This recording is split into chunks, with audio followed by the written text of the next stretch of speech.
Marxist communist கட்சியின் சார்பிலே புரட்சிகரமான காலை வணக்கத்தை தெரிவித்துக் கொள்கிறேன். ஒன்றிய பி தொட்டிருக்கிறார்கள். அவர்கள் துவங்கிய ஆட்சி காலத்திலிருந்து இன்று வரை இந்திய மக்களின் மீது, உள்நாட்டு மக்களின் செயலை ஒன்றிய பிஜேபி அரசு செய்து கொண்டிருக்கிறத பார்க்கிறோம். ஓராண்டு காலம் டெல்லியிலே இந்திய பிஜேபி அரசு கொண்டு வந்திருக்கிறது. கடைகளுக்கு வாடகைக்கும் வரி என்று சொன்னால் அது யார் தலையில விடியும்? இங்கு இருக்கக்கூடிய அத்தனை பொதுமக்கள் மத்தியிலும், பொதுமக்கள் தலையிலும் தான் அது சேரும். இட்லிக்கு வரி போட்டா வரிய இட்லி அவர்கள் துவக்கியதை பார்க்கிறோம்.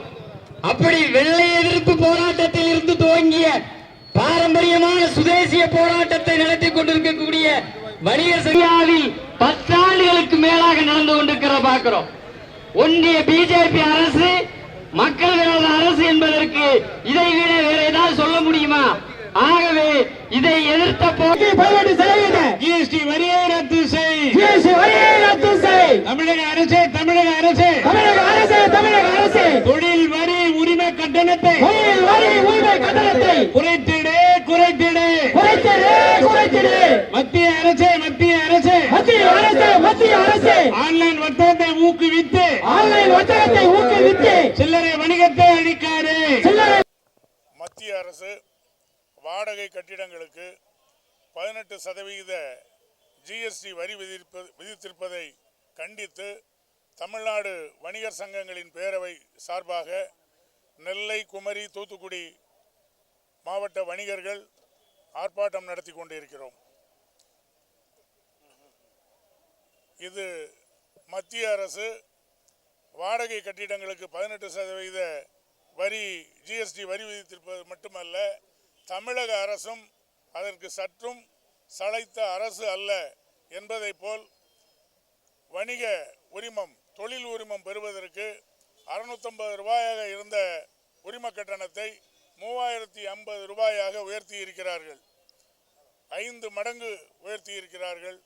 அதே போல 2017-18 வருடம் 1/7/2017 ஜிஎஸ்டி அறிமுகப்படுத்தப்பட்டது.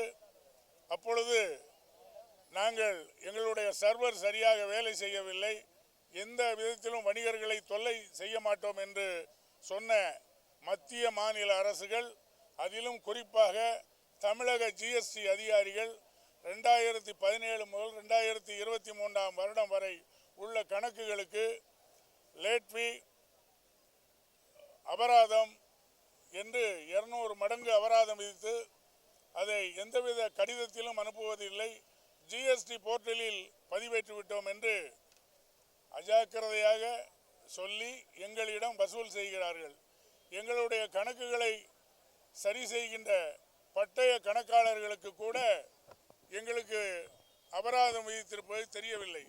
இப்படி அனைத்து வகைகளிலும் மத்திய மாநில அரசுகள் வணிகர்களையும் சிறு குறு தொழில் செய்பவர்களையும் வஞ்சித்து வருகிறது. அதே போல இப்பொழுது ஜவுளி துணிகளுக்கு 5% இருக்கக்கூடிய ஜிஎஸ்டி வரியை வருகிற 56வது கவுன்சில் கூட்டத்தில் 28% வரி போடுவதற்கு தீர்மானிக்க போகிறார்களாம். மாண்புமிகு தமிழக முதல்வர் அவர்களுக்கு தமிழ்நாடு வணிகர் சங்கங்களின் பேரவை சார்பாக கோரிக்கை வைக்கிறோம். அப்படி ஜவுளி துணிகளுக்கு 28% ஜிஎஸ்டி வரி போட்டார்கள் என்றால் ஏழை மக்களுக்கு ஜவுளி துணி வாங்குவதற்குரிய செலவு கூடும். அதே நேரத்தில் ஈரோடு, திருப்பூர், கோவை மாநகர்களில் உள்ள நெசவு தொழில் சுத்தமாக தடைபட்டுவிடும். நம்முடைய தமிழ்நாட்டு பொருளாதாரம் தான் பாதிக்கும். எனவே மாண்புமிகு அமைச்சர் பெருமக்களை ஜிஎஸ்டி கவுன்சில் கூட்டத்துக்கு அனுப்பி 5% வரியே தொடர வேண்டும் என்று தமிழ்நாடு வணிகர் சங்கங்களின் பேரவை சார்பாக கேட்டுக்கொள்கிறோம். சவுந்தரராஜன், தமிழ்நாடு வணிகர் சங்கங்களின் பேரவை தலைவர்.